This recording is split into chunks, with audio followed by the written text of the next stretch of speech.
Good morning, boys and girls. Today I have a book review for you. Oh, no, of course it's not that one. Everyone's read that, haven't they? And then becomes an expert. Today's book is this. Hot Oft the Press from America, but also available in the UK. $20 in America, I think about 15 quid. In the UK, brewing with cannabis, and it's all about using THC, which is tetrahydrocannabinol. That's the part of cannabis that gets you stoned, and CBD, cannabidiol, doesn't get you stoned, but has numerous medical benefits. Now, this is written by Keith Filler, who's a PhD. Little bit on the back about him. Plenty of experience, 20 years brewing in Colorado. What I'm going to do, I'll give you a quick flick through. It's beautifully written, with a number of little figures to build on the text. It has an incredible bibliography, index and glossary in the back. I mean, just the bibliography runs through about 10 pages, and it's got Spiegelau glass on the front. Geeks will know what I mean, beer geeks anyway. Why do I like this book? Right, superficially you look at the title and you think brewing with cannabis. Is this going to be, hey, how am I going to get stoned on my beer, man? It's not. It's far from it. This is verging on an academic work of merit.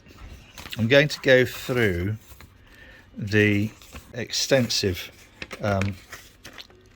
table of contents. First off, what we notice is he's actually gone to the extent of having a sort of preamble, some proper acknowledgements and an introduction. This then breaks down into several different chapter areas. First of all, he goes into the history of marijuana law in America. This is an American book, and there's a really, it's quite a short but useful historical perspective, one which I've covered before in several of my articles that I've written. And if you read the article I did for The Guardian about 10 years ago, where I was looking at the role of Harry J. Anslinger in terms of marijuana prohibition, this is pretty much, obviously, because history doesn't change. But where he does break away from here is where he actually looks at cannabis and beer. Lessons from the past.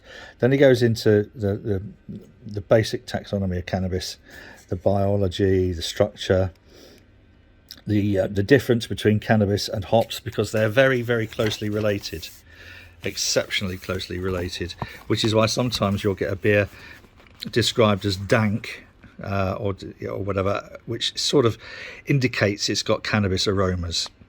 Then looking at the final product, if you like, of the hop cones and the cannabis buds, and the cannabis buds are formed by not allowing them to seed. So that's the useful seconds. Then we've got the life cycle of the cannabis, where he then expands on the flowering stage, which is produced by, as I said, inhibiting the pollination. Growing conditions, interesting background, a bit about integrated pest management, pruning and harvesting. Now this is an interesting one. A lot of debate about pruning and harvesting cannabis, as indeed I suppose there is about pruning and harvesting hops. And then a little look at the classifications that we would bring into place for using them in brewing. Now, this is where it then starts to become more of a scientific tone.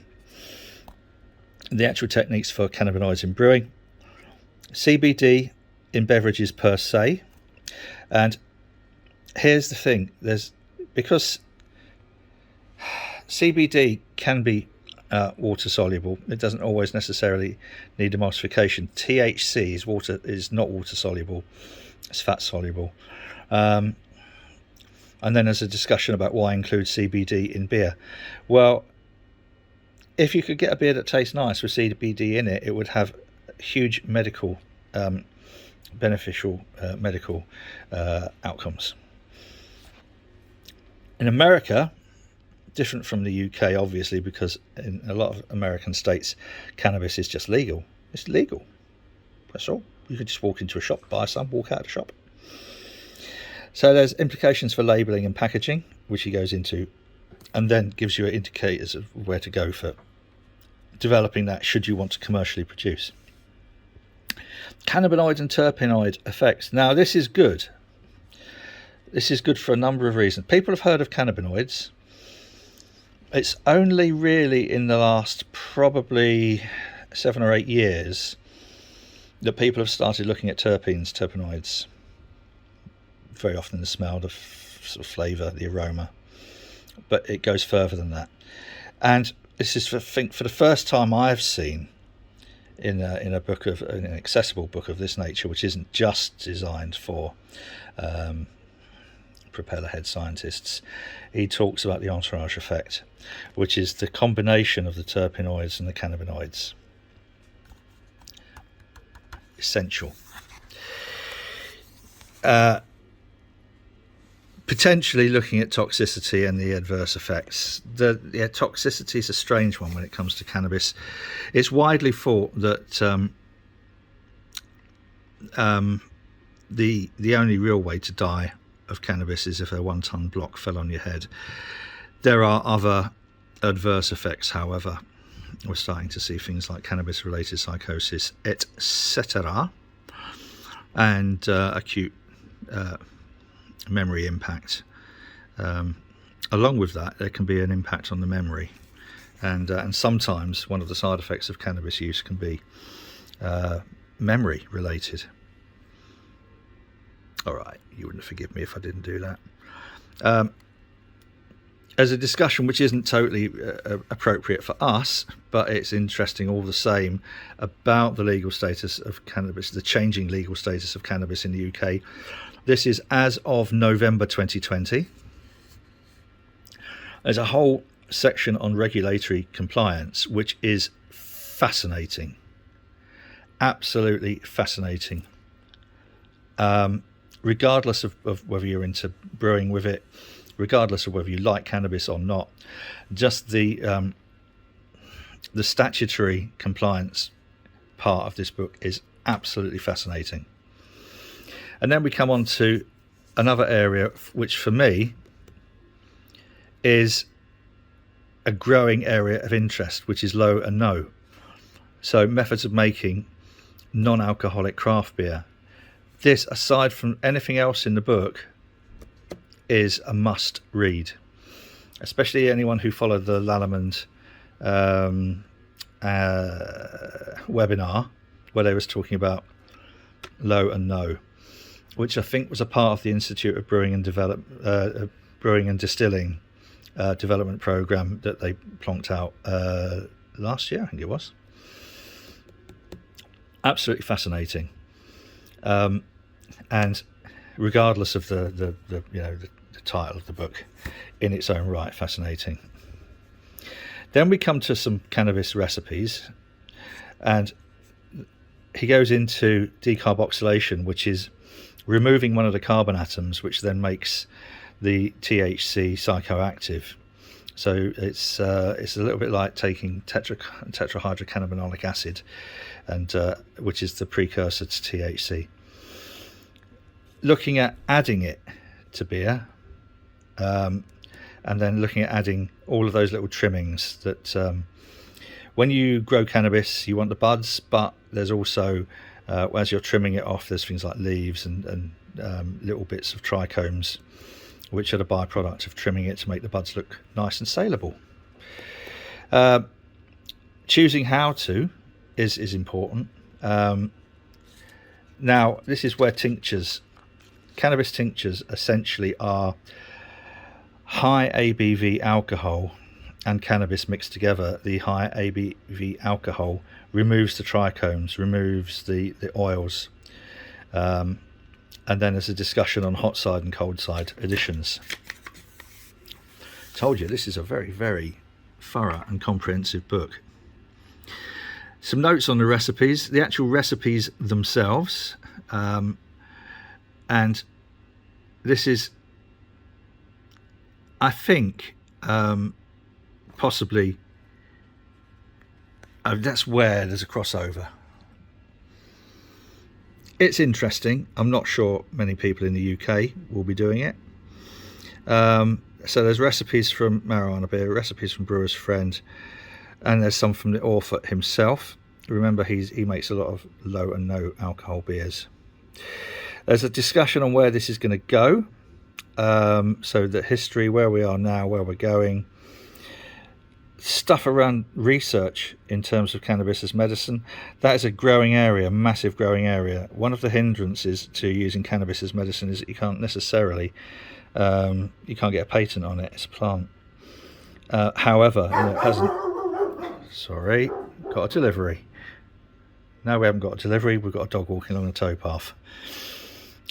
So yes, the research into cannabis has been hindered because it's difficult to make money from it as a pharmaceutical industry. But there's GW Pharma. GW Pharmaceuticals are the largest grower and manufacturer of cannabis-based medicines in the world, and they're based in the UK. So we grow and export more cannabis for the medical market than anywhere else on the planet. Just let that sink in for a minute. Pot in your pint, feed your mind, etc. Some stuff. And then this helpful glossary for people who may not have an understanding either of beer or cannabis. A superb, I can't state how superb the bibliography is, and a wonderful, wonderful index. So that, in a nutshell, I'm not going to really show you too many of the diagrams or photos because I don't really want to infringe on Keith Villa's intellectual property. So this is just to give you an overview. This is an excellent book. Truly, you're right, darling. You're busy barking at dogs on the towpath. This is a truly excellent book and contribution to the brewing bibliography. I can't recommend it highly enough. It really is good. I'll try and put a link down there. Brewing with Cannabis review. This is an excellent, well-written, beautifully thought through scientific evaluation of where we're at in terms of using cannabis in the brewing industry, and it is it's a valuable contribution, as I said, to the bibliography of brewing. For now, that's all there is. I hope you have enjoyed this and found it useful. If you have, please feel free to give it a thumbs up.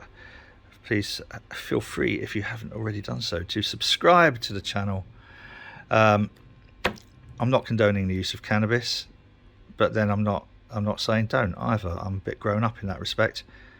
Remember this: on a Friday and Saturday night, the casualty departments in every UK hospital are full of people who've been using alcohol. You very rarely see cannabis users charging down the high street chanting here we go, come on if you think you're hard enough, and chucking dustbins through shop windows. It's far too much like hard work, far too many words to remember. So look, grow up. If you're interested, buy the book. Till next time, take care.